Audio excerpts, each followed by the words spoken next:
Family business makes no sense. So let's talk about it.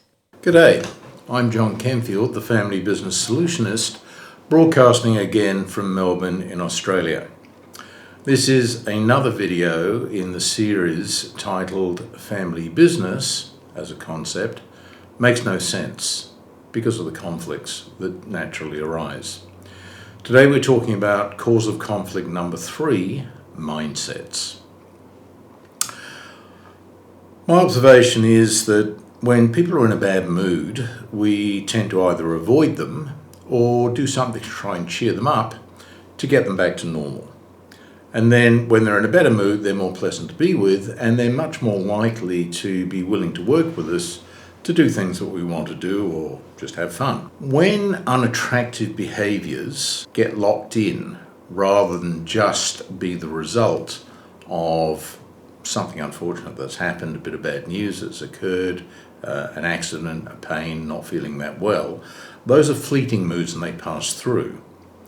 But when somebody's behaviour becomes unhelpful, unattractive, and gets sort of locked in until it becomes an actual behaviour, a habitual behaviour that we don't like, then we're talking about something a lot more profound than a passing mood that's made them that way. What has happened is they become prey to a mindset that puts them into a headspace that makes them that person, which may or may not be naturally compatible with their natural character. What we do know is the mindset that they have adopted and the behaviours that result because of that are not helpful to us in the family business, to us as a family. We just don't want them in that headspace. So we need to understand what is a mindset, how does it form, and more importantly perhaps, why do some mindsets become oppositional? They turn people into aggressors, they lock them into sort of fossilized headspace where they reject any form of progress, where everyone else can see that that progress is absolutely required. And as a consequence, they are a very common cause of family business conflict. And they are most certainly seen in most family business conflicts. So first of all, let's actually understand a little bit more about what is a mindset. I think of a mindset as an intellectual and emotional lens that we are able to put on and take off as a way of looking at the world and then making sense of what we can see in a way that enables us to react positively, negatively, defensively, however else we wish to try and react. As such, a mindset has significant impact on our thoughts and our feelings. That turns into the attitudes that we have and ultimately to the actions that we take at a point in time. So they effectively define the nature and quality of the personal headspace we build, inhabit, refine, tear down, and rebuild at different points in time. To quote Carol Dweck, a professor of psychology who is probably the best known of all people for developing concepts of mindset and then working with them. And I'll quote, so forgive me for reading. A mindset is an individual's private compilation of attitudes, beliefs, and ways of thinking. It shapes their perceptions, feelings, behaviours, responses to people and things, and their approach to life in general.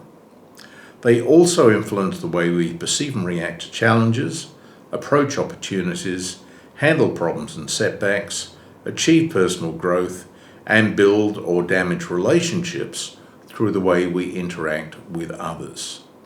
That's from her book, Mindset, The New Psychology of Success, published in 2006, And I think it basically says pretty much what I said in the introduction. One of the things we know is that unlike character and personality, which pretty much are set before we reach adulthood, and they don't change an awful lot once developed unless we have some life-altering experience, mindsets can be changed easily, quickly and profoundly in response to the impact of current circumstances, personal experience, unconscious influences, and even concerted efforts made by the individual to get into or to get out of a particular headspace. So let's have a little bit of fun with this to help us understand it, and in particular to help us understand the impact it has on family business.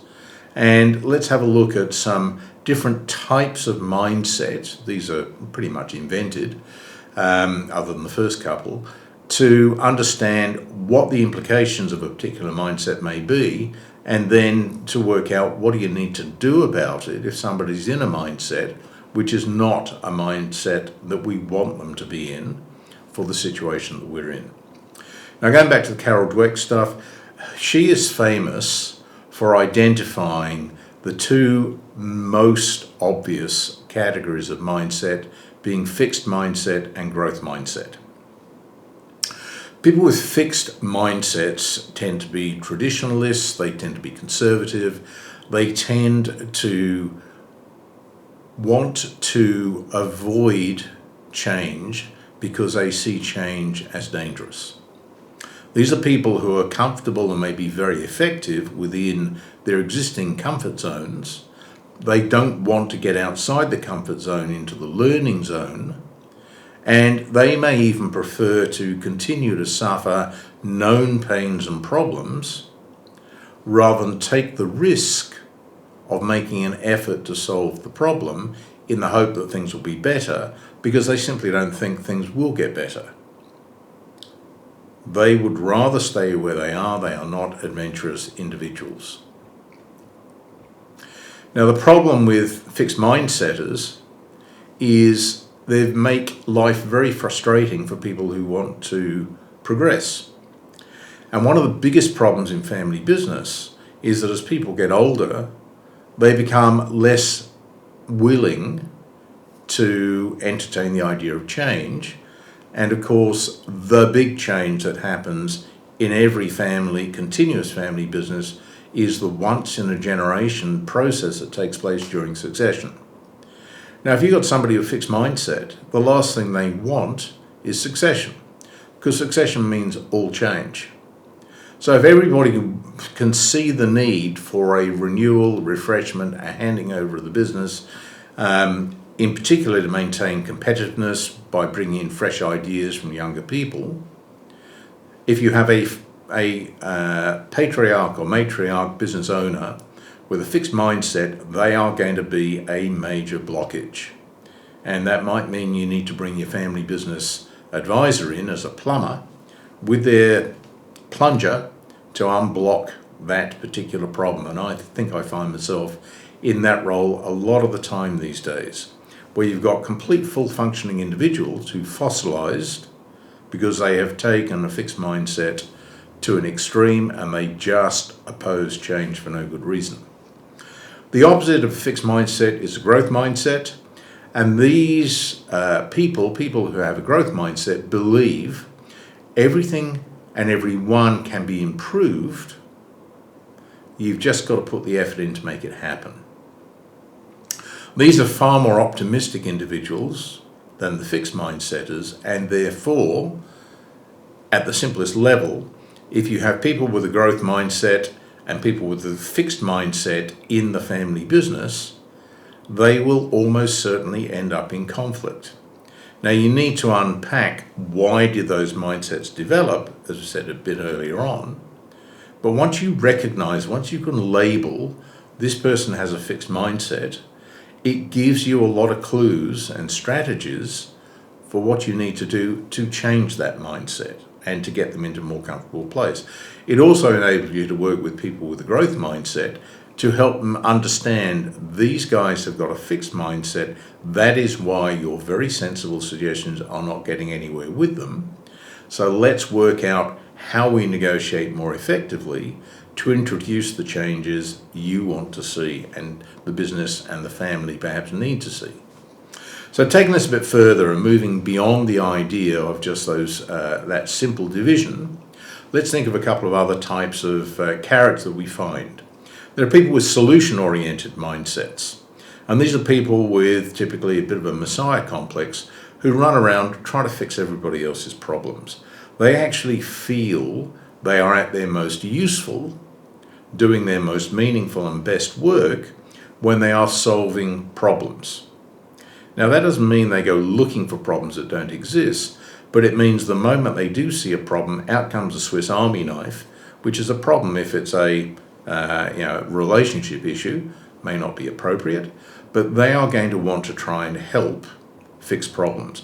And solution-oriented mindsets, every family needs an Uncle Bob or an Auntie Grace, I've mentioned this before, who naturally help to solve problems within the family for other family members.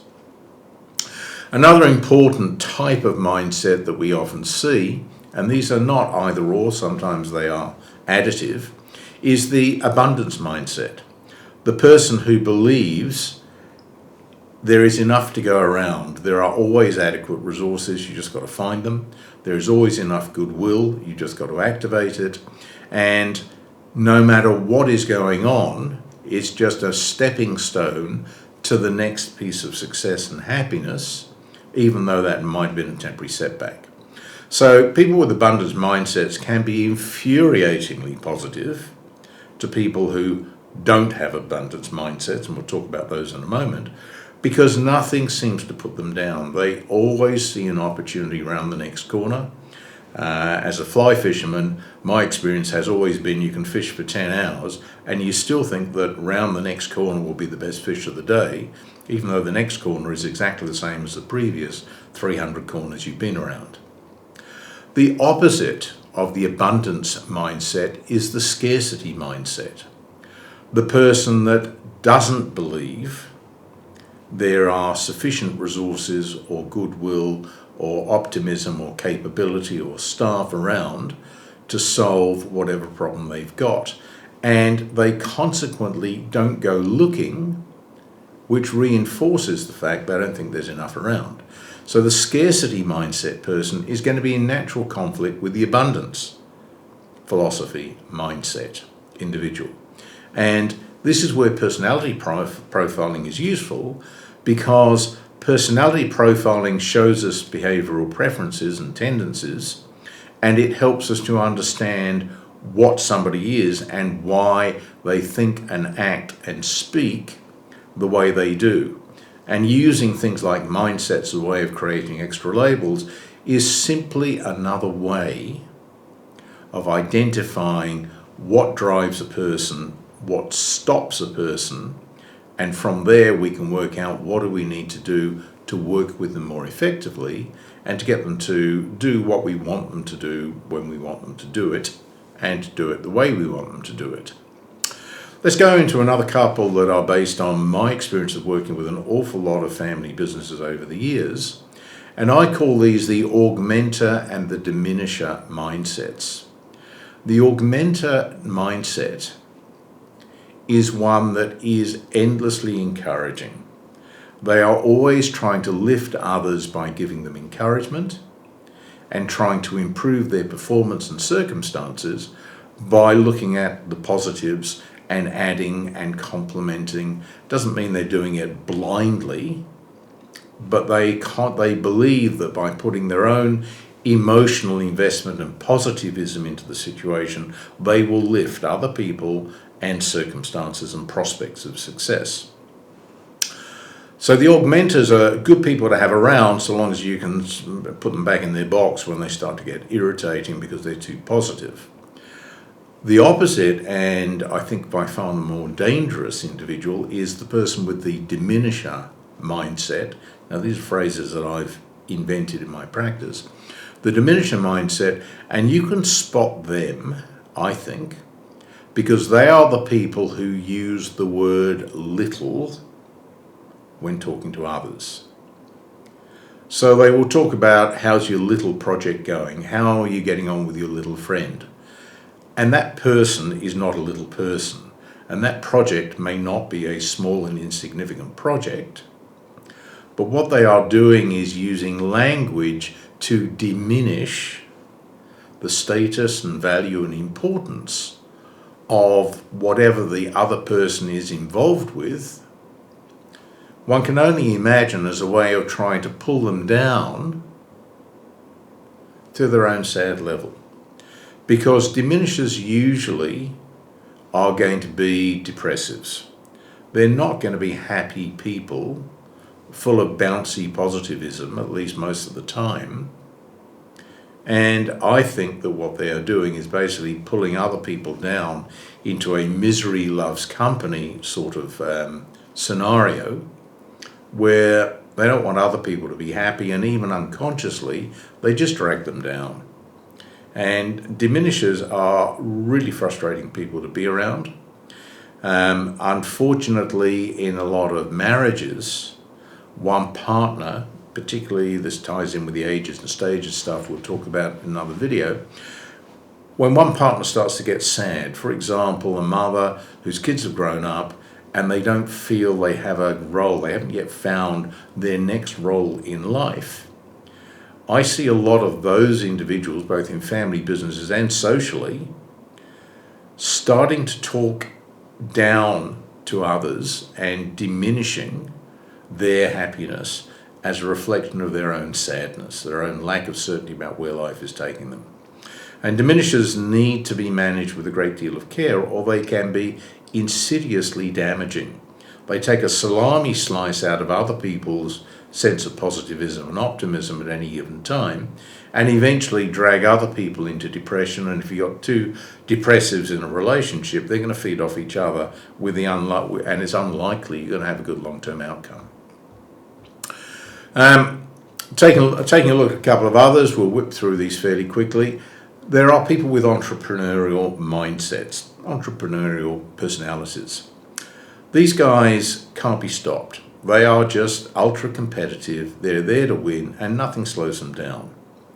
And as a lot of the entrepreneurs I've known have said very openly, it's not that I'm any smarter than anybody else, it's just that I'm more determined to win, and I just do what other people don't do. So they take risks, they drive ahead, they don't have a rear view mirror, they don't necessarily reflect on what's gone wrong, because they're always looking to the next success, and the next success will make up for whatever failures they've had in the past. That tends to make them a bit of a one-trick pony or a single tram track operator. And the problem with entrepreneurs is most people are not entrepreneurial risk takers. And so the entrepreneur drives at a speed that most people can't keep up with. That is a common cause of conflict in a family business, because the entrepreneur is running at a speed that no one can keep up with. They are looking for other people to be clones of themselves, which most people are not.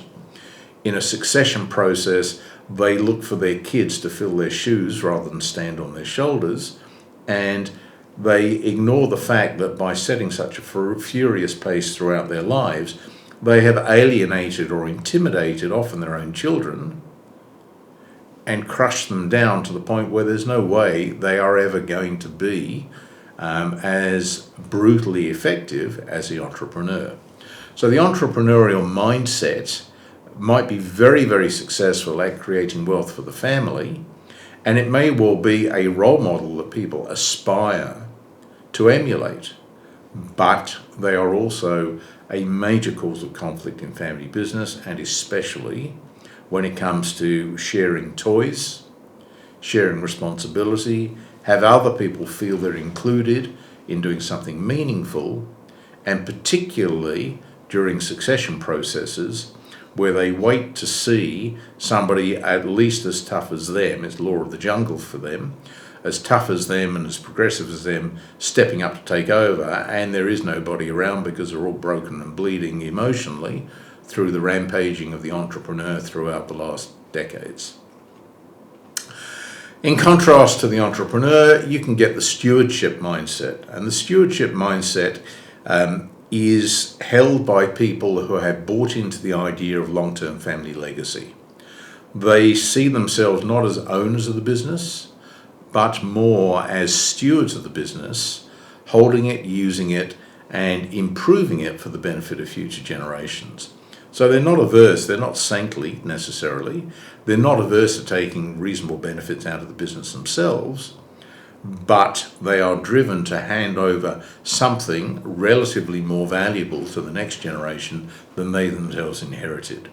So stewardship mindset are the people who really buy into the concept of family business best practice, and they tend, if they're smart, to put a lot of structures and systems in place that increase the likelihood that the whole family will adopt that stewardship culture and be there for all rather than there for one.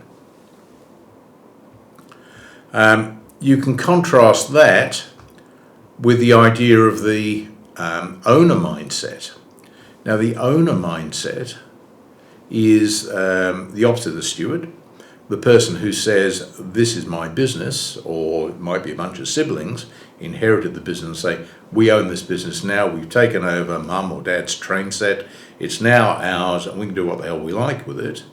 And I've had clients who've inherited assets worth hundreds of millions from parents who have always talked about it being long-term family business, and for whatever reason they couldn't get themselves onto the same page, and consequently they broke the whole empire up between them, each of them getting more than enough to be comfortable for the rest of their days, and in the process denying their children, and the children in this particular family I'm thinking of, although there have been more than a few of them, were adults of high capability themselves, and for the grandkids of the founder of the business, they really wanted to maintain the family business and the family name. They liked the romance, and they were very keen to work together to enhance that family business, and they had the talents to do it.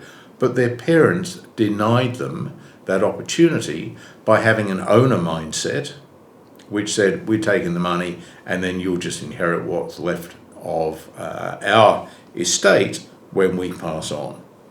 And it created a lot of tension in what was previously a very close family, and one can certainly imagine Grandpa turning in his grave because this is not what he wanted. I think that in some family businesses we have an employee mindset.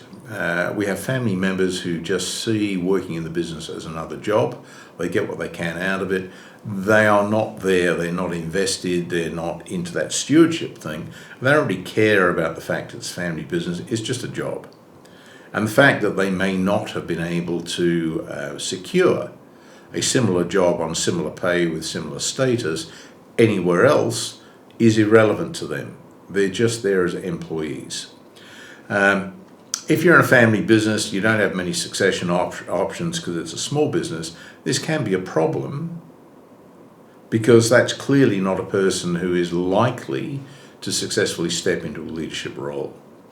So if the family business is going to remain within the family ownership, it may need to look at non-family leaders, professional executive team, because they don't have a family member with the mindset, therefore with the capabilities to take over leadership. There can be a successor mindset, which is family members who expect to take over leadership of the business at some stage. Now, you can have a good successor mindset where somebody puts a lot of time and effort into educating themselves, getting with the program, and really being in a very good place to take over leadership of the business when their time comes. And you can have bad successor mindsets where people have a sense of entitlement. They've been told or they expect to take over the business, but they're not doing anything, and they may not be capable of doing anything to be effective leaders if and when they do take over. Now, these people are likely to create problems for the business, and when we're looking at succession planning, we really need to know, apart from all the things about the fixed mindset, the growth mindset and everything else, we need to know whether the potential successors have a good or a bad successor mindset. We may be able to work on a bad mindset in time to turn it into a good mindset, or we may never get there, in which case we need to know, because that will affect our succession planning in a pretty major way.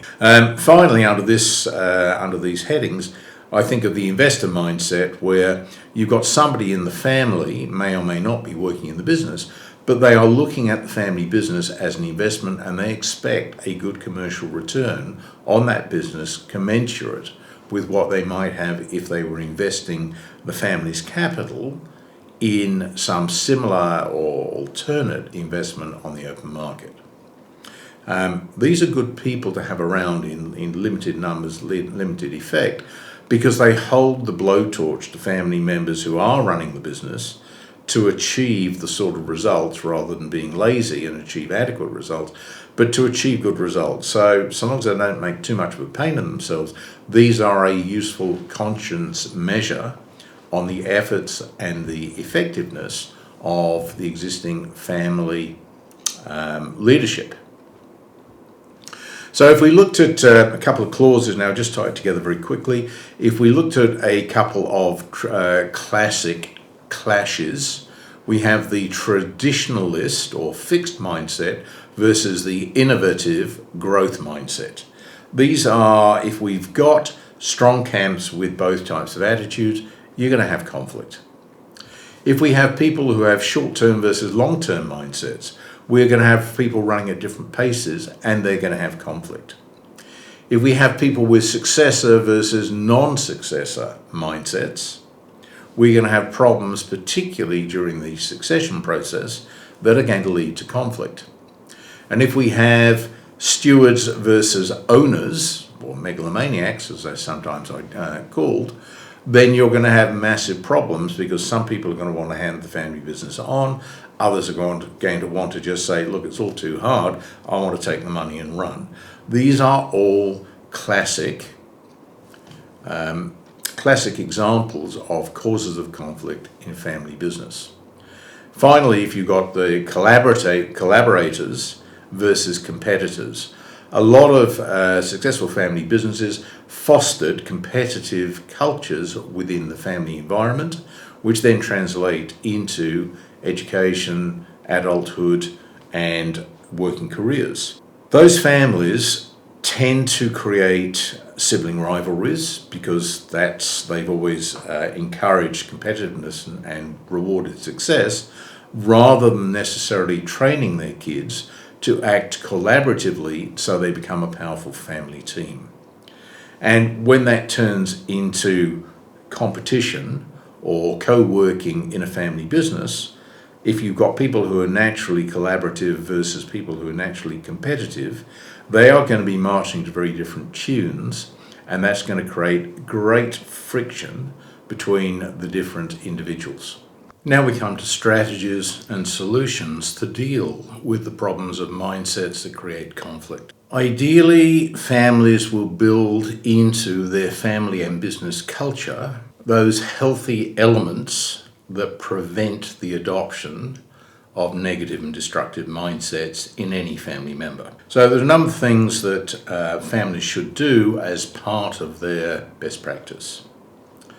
The first thing is to commit to the concept of stewardship, and to then put in place a constructive and disciplined culture that is going to help them develop plans and actually act on those plans.